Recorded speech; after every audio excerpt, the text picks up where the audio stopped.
Assalamualaikum warahmatullahi wabarakatuh. Halo teman-teman semua, perkenalkan nama aku Dewi Syahrani dari program studi Geografi Universitas Samudra.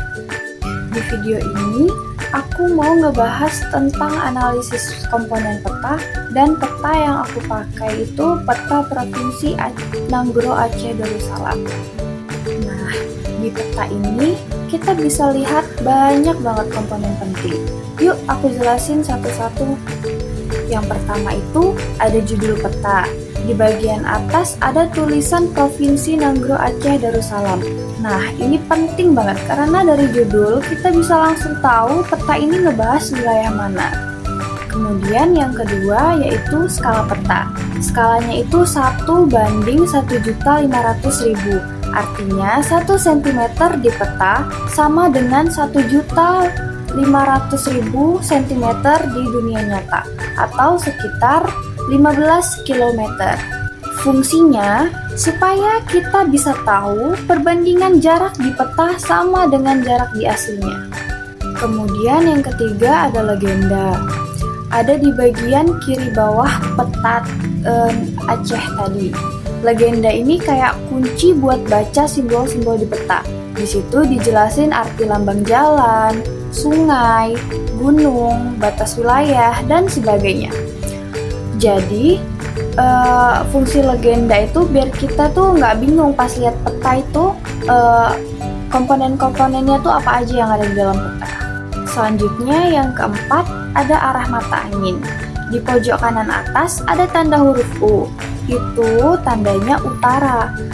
Arah mata angin ini nunjukin orientasi peta, biar kita tahu mana utara, selatan, timur, dan barat. Kemudian yang kelima, ada garis tepi. Garis hitam yang ngelilingin peta ini namanya garis tepi. Fungsinya simple, biar peta ini kelihatan rapi dan terpisah dari bagian luar. Yang keenam, ada koordinat atau garis astronomis. Di tepi peta ada angka-angka lintang dan bujur. Nah, itu buat nunjukin posisi geografis Aceh di permukaan bumi. Kemudian yang ketujuh, ada inset atau peta kecil. Di bagian kiri bawah ada peta kecil kota Banda Aceh. Itu fungsinya buat nampilin wilayah tertentu secara lebih detail. Kemudian yang kedelapan, ada sumber dan tahun pembuatan peta. Biasanya ditulis di bawah dekat legenda. Tujuannya supaya kita tahu peta ini dibuat kapan dan dari sumber mana. Jadi datanya bisa dipercaya. Jadi semua komponen itu saling melengkapi biar peta bisa gampang dibaca dan dipahami. Oke, selanjutnya sekarang kita masuk ke bagian kedua, yaitu jawaban dari analisis. Pertanyaan yang pertama yaitu jelaskan pengertian skala peta, sebutkan jenis-jenisnya, dan jelaskan makna dari skala 1:250.000. Nah, skala peta itu intinya perbandingan antara jarak di peta sama jarak aslinya di lapangan. Jenis-jenis skala ada 3. Yang pertama yaitu skala angka, misalnya 1:250. Kemudian yang kedua ada skala verbal, contohnya 1 cm sama dengan 2,5 km. Yang ketiga ada skala grafik yang bentuknya kayak garis berskala. Nah, kalau skalanya 1:250.000 berarti 1 cm di peta sama dengan 250.000 cm di dunia nyata, atau sekitar 2,5 km. Kemudian pertanyaan selanjutnya, jelaskan perbedaan mendasar antara skala kadaster dan skala geografi, serta bagaimana perbedaan tersebut mempengaruhi informasi rupa bumi yang ditampilkan. Baik, perbedaan antara skala kadaster dan skala geografi itu di ukuran skalanya. Untuk skala kadaster itu besar, kayak 1:1000 sampai 1:10.000. Biasanya buat peta tanah atau peta desa yang kecil tapi detail banget. Kemudian skala geografi. Skala geografi itu kecil, kayak 1:1 juta, buat wilayah yang luas kayak provinsi atau negara. Jadi, Makin besar skalanya, makin detail petanya.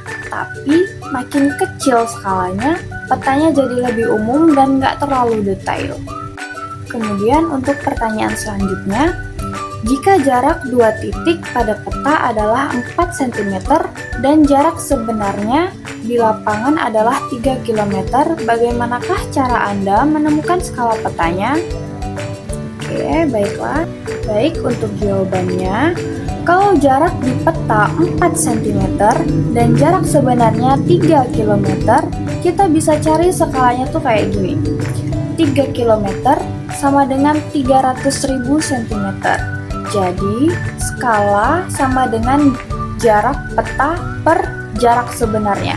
Sama dengan 4 per 300.000 sama dengan 1:75.000. Artinya, 1 cm di peta mewakili 75.000 cm di lapangan.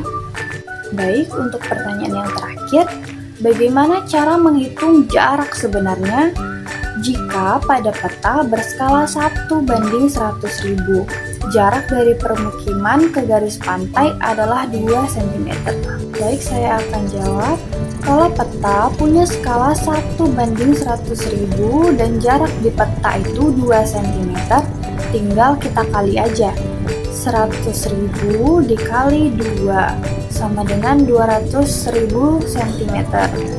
Kemudian 200.000 cm tadi kita ubah ke kilometer menjadi 2 km. Jadi jarak sebenarnya adalah 2 km. Nah, jadi itu tadi analisis aku tentang komponen peta dan beberapa soal analisisnya. Dari tugas ini, aku jadi lebih ngerti kalau setiap bagian peta itu punya fungsi penting supaya informasi yang ditampilkan bisa lebih jelas dan gampang dipahami. A few minutes later. Baik, saya akhiri. Assalamualaikum warahmatullahi wabarakatuh. Terima kasih sudah menonton.